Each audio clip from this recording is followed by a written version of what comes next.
La derrota alemana en la Segunda Guerra Mundial anuló uno de los intentos de huida de prisión más espectaculares de la historia. Encerrados en una prisión de alta seguridad, alojada en un castillo del este de Alemania, un grupo de soldados británicos participaron durante meses en el diseño y elaboración de un alocado método de huida consistente en crear de la nada un avión e intentarlo hacer volar desde el tejado del castillo o prisión en el que llevaban años recluidos. Muchos participarían en el diseño y construcción, pero solo una pareja podría intentar volar, en el que evidentemente sería el único viaje de este avión.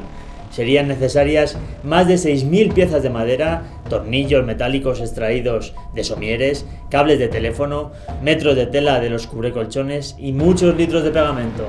El planeador de Colditz fue una hazaña de la imaginación, una extraordinaria combinación de pensamiento lateral, creatividad técnica y esfuerzo colectivo, aunque también era extremadamente improbable que funcionara, según señala el autor de este libro, que ya, como viene siendo habitual, sortearemos al final del vídeo.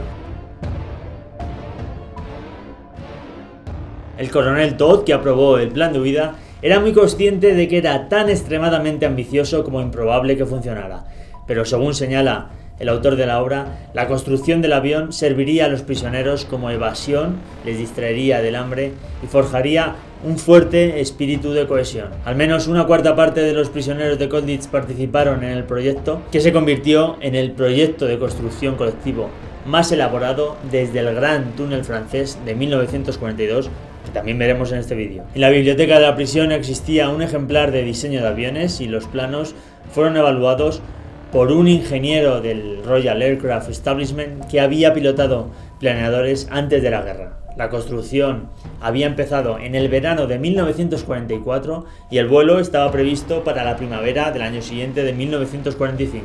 La fabricación requería de la construcción previa de un taller clandestino oculto en una buhardilla. También había que construir una pista de despegue conformada por tablones que se fijarían en el vértice del tejado desde donde tomaría vuelo la nave. Pero la liberación de la prisión por parte de los aliados provocó que el avión quedara escondido en su buhardilla sin haber sido testado. Esta fotografía del final de la guerra es el único testimonio gráfico de esta obra de ingenio. Nadie sabe qué pasó exactamente con el aparato tras la guerra, pero en el contexto de la miseria de la posguerra alemana, lo más probable es que las partes de este avión acabaran alimentando alguna caldera. La robusta e imponente fortaleza alemana era en realidad un queso gruyère por los siglos de ampliaciones y reformas y por todos los túneles que habían excavado los internos en los años de guerra y por los siglos también de construcción en capas superpuestas, con puertas tapiadas, habitaciones ampliadas, pasadizos bloqueados y desagües desviados que crearon un colosal laberinto en el que nadie conocía exactamente muy bien los planos del complejo. El castillo de Colditz se encuentra en la cima de una colina 45 metros por encima del río Mulde, un afluente del Elba que fluye por el este de la Alemania actual. Antes de convertirse en una provincia alemana en el siglo X, los eslavos serbios que habitaban la zona bautizaron Koldijese, que significa bosque oscuro. La primera piedra de la que sería una imponente fortaleza se colocó hacia 1043 y durante el milenio posterior fue ampliada, modificada, destruida, reconstruida repetidamente por las grandes dinastías que pugnaban por el poder y el protagonismo en la región. El fuego, la guerra y la peste alteraron la forma del castillo a lo largo de los siglos, pero sus propósitos fueron siempre los mismos: impresionar y oprimir a los súbditos del gobernador, demostrar su poder, amedrentar a sus enemigos y encarcelar a sus cautivos. El castillo fue un pabellón de caza para los nobles del electorado de Sajonia y en el siglo XIX un hospicio, un centro de menores y un hospital para locos incurables, uno de los manicomios más caros de Alemania por el que pasaron miembros de familias notables como uno de los hijos del compositor Robert Schumann. Antes de la guerra los nazis lo usaron como campo de concentración para encarcelar a rivales políticos y en 1938 volvió a ser un manicomio en el que dejaron morir de hambre a 84 personas con discapacidad física y mental. Pero en 1939 devino aquello por lo que siempre será recordado: un campo de prisioneros de guerra. Colditz fue convertido por el alto mando del ejército alemán en un campo de prisioneros de guerra para oficiales del bando aliado que se habían intentado escapar de otros campos o que habían mostrado una, y abro comillas, actitud marcadamente negativa hacia Alemania. Cada noche el sargento primero, Gustav Rothenberger, inspeccionaba el perímetro del castillo comprobando que los centinelas estuvieran en sus puestos y esperando descubrir alguno echando una cabezada. El sargento era un obseso de la rutina y la última parada de sus rondas siempre era el flanco este del edificio, donde una estrecha pasarela con una pronunciada pendiente a un lado y la imponente muralla del castillo al otro conducía a una valla con alambre de espino.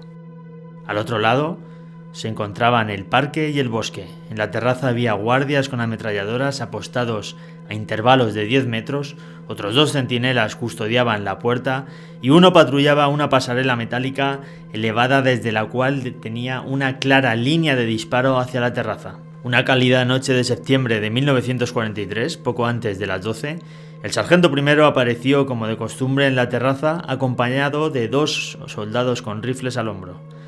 Los prisioneros habían sido encerrados en sus estancias 2 horas antes y Colditz estaba en silencio. Rothenberger era una figura inconfundible. Nacido en Sajonia, había recibido la Cruz de Hierro en la Primera Guerra Mundial y se rumoreaba que dormía con las medallas puestas. Era temido y admirado por sus hombres del pelotón número 3 de la compañía de guardias. El viejo soldado estaba inmensamente orgulloso de su enorme bigote rojizo que cepillaba, recortaba y enceraba para dejarlo puntiagudo como si estuviera acicalando una mascota exótica.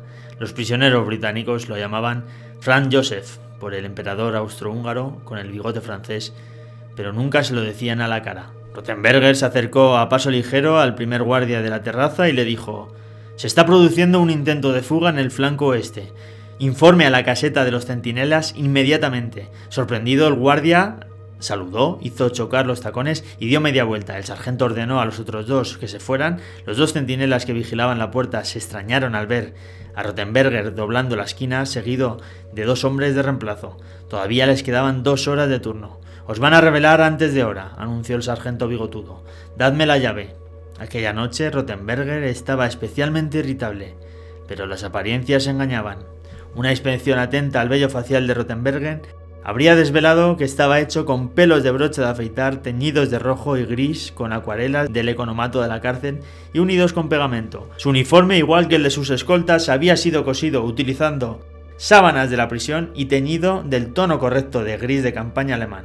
La cruz de hierro que llevaba en el pecho estaba hecha con zinc del tejado del castillo y moldeada con un cuchillo de cocina caliente. El tocado lo habían hecho a partir de una gran gorra con visera de la RAF, utilizando fieltro y cuerda. La funda de la pistola era de cartón, bruñida con abrillantador para botas, y de ella asomaba un trozo de madera pintado que parecía la colata de una Walter P-38 de 9 milímetros. Los 2 soldados con abrigo llevaban rifles falsos, con un cañón de madera pulido, con minas de lápiz, unos rayos hechos con trozos de somier y gatillos de latón que en realidad eran cubiertos metálicos. El sargento primero era una réplica de Rothenberger, un Franz Joseph falso. Se llamaba Michael Sinclair, un teniente británico de 25 años que ya había escapado 2 veces de Colditz, pero había sido apresado de nuevo. Sinclair hablaba alemán con fluidez y era un talentoso actor amateur y una persona obsesiva.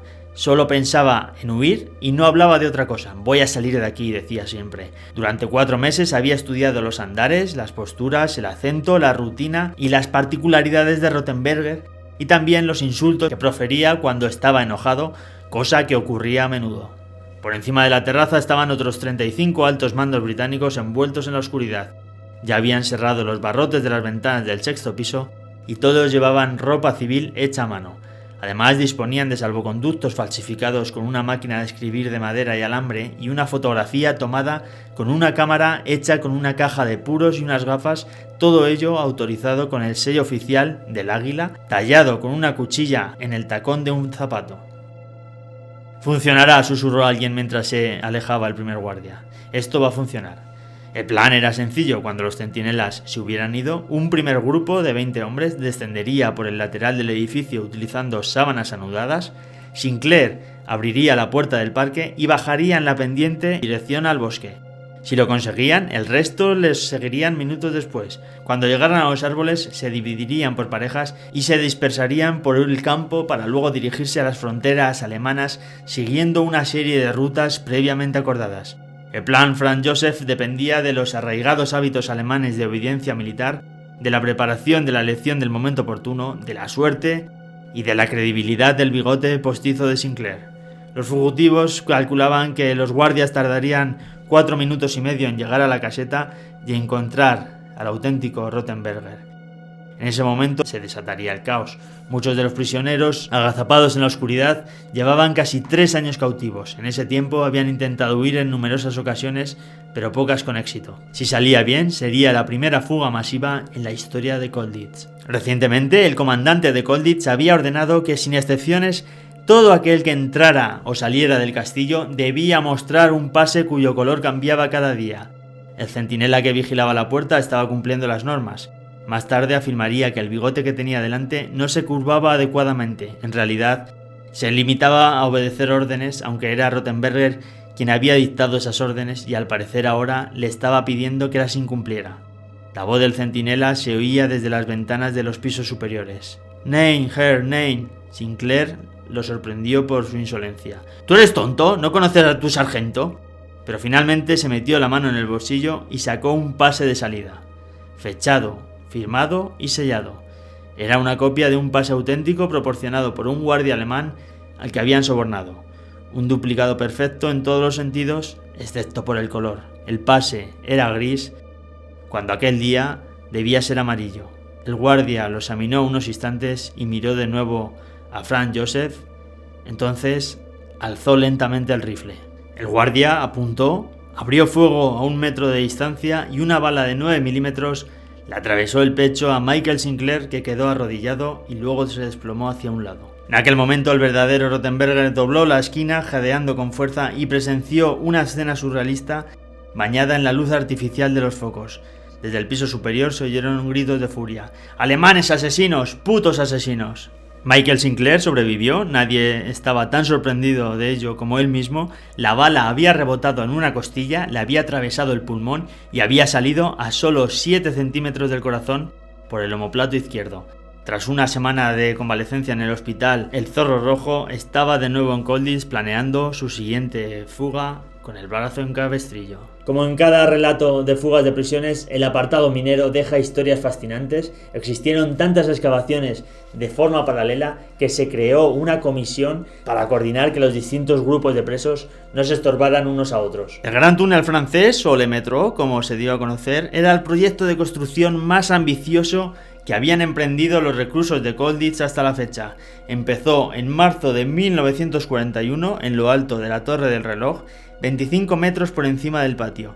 10 meses y 15 metros de excavación subterránea más tarde, el túnel se encontraba a solo unos pasos del pronunciado barranco que había en la cara norte del castillo. Los mecanismos del reloj, que no daba la hora hacía mucho tiempo, se guardaban en una pequeña sala de la parte superior de la torre. Desde allí, 2 huecos de tan solo 40 centímetros de ancho, que originalmente albergaban las pesas y las cuerdas que hacían funcionar al mecanismo, descendían hasta el nivel del suelo. Primero, un grupo de 9 oficiales franceses que se hacían llamar la Sociedad Anónima del Túnel entró en la buhardilla situada encima del reloj y descendió por los huecos piso por piso utilizando unas escaleras improvisadas. Desde abajo perforaron un techo arqueado de ladrillo hasta llegar a la Callhaus del sótano, utilizando 2 ejes de acero del mecanismo del reloj como taladro después de templar y endurecer los extremos en una forja casera. El excavador principal era un musculoso miembro de la Legión extranjera llamado Bernard Cazamayú y apoyado el Topo. Después de penetrar en la bodega en agosto de 1941, empezaron a cavar a través de los cimientos de la medianera de la capilla, donde esperaban encontrar una cripta con una salida al exterior. El agujero fue tapado cuidadosamente con las piedras originales y cubierto de polvo, ya que los alemanes seguían utilizando la bodega. El suelo de debajo de la capilla era de roca sólida y los tablones se sostenían sobre vigas medievales de roble. cada una de ellas con más de 30 centímetros de grosor. Las cortaron una a una utilizando sierras en miniatura hechas con cuchillos de cocina. Los escombros eran subidos laboriosamente por los huecos en sacos hechos con fundas de colchón, atadas con cables eléctricos, unos 1200 metros cúbicos de tierra, piedras y trozos de madera repartidos por las buhardillas. Finalmente el topo y sus excavadores llegaron al muro exterior del castillo con 2 metros de grosor e impenetrable sin un taladro eléctrico o explosivo.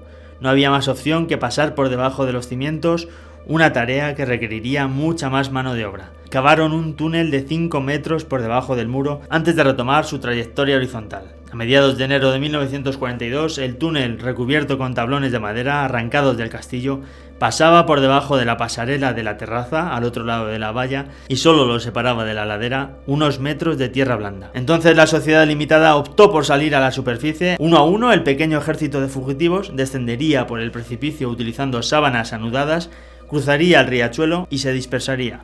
La fuga masiva estaba prevista para el 17 de enero. Eggers estaba frenético y buscó el túnel oculto como si le fuera la vida en ello, cosa que probablemente era cierta. Y el 15 de enero, tan solo 2 días antes de cuando estaba prevista la huida del campo, el comité antifugas descubrió el plan francés. «Aquí hay alguien», gritó un chico al que habían bajado por el túnel atado a una cuerda. Los alemanes habían descubierto el túnel. Eggers estaba asombrado y sumamente impresionado por el hito de ingeniería que acababa de descubrir.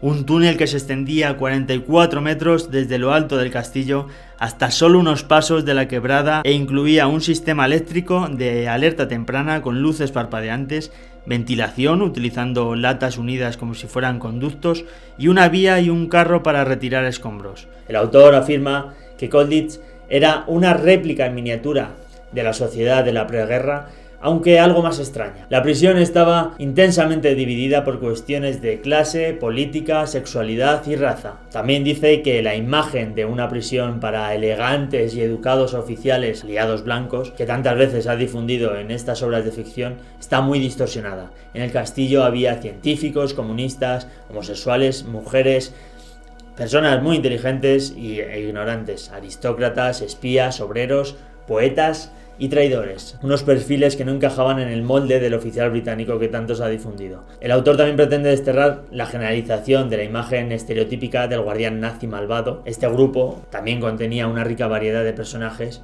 y entre ellos algunos hombres con una gran cultura y humanidad. Bueno, como hicimos con el libro anterior, voy a hacer un sorteo de un ejemplar de este, abierto a todo el mundo. El anterior lo hicimos a través de Instagram, que si no me seguís, os recomiendo que lo hagáis porque por allí también suelo publicar cosas de este tipo y también a veces sorteos.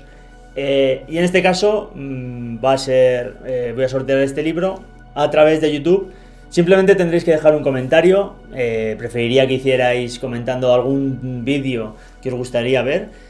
Y nada más, supongo que daré entre 15 días y un mes para que podáis participar todos, porque ya sabéis que YouTube le da por mostrar el vídeo cuando a él le apetece. Así que nada más, dejad un comentario y participaréis en el libro, y da igual de donde viváis porque estará abierto a todo el mundo. Muchas gracias y nos vemos con más historia.